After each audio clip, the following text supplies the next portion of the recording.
Hello everyone, welcome back in my another mini vlog. तो आज मैं आपको दिखाऊंगी कि पहाड़ी शादी में क्या होता है, क्योंकि हम शादी में जा रहे हैं।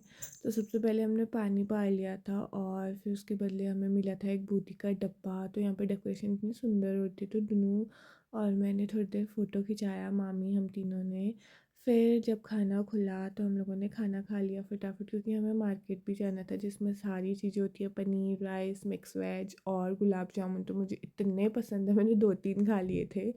फिर हम गए मार्केट, जहाँ पे मामी चली गई थी साइकिलों को देखने के लिए, और हमें इतने सारे ऑप्शन दिखाए तो हम कंफ्यूज हो गए। तो फाइनल में हमें 2 साइकिल पसंद आ रही थी।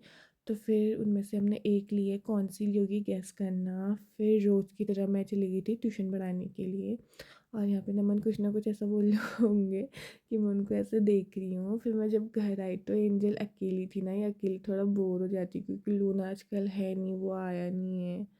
आज के लिए इतना ही, बाई।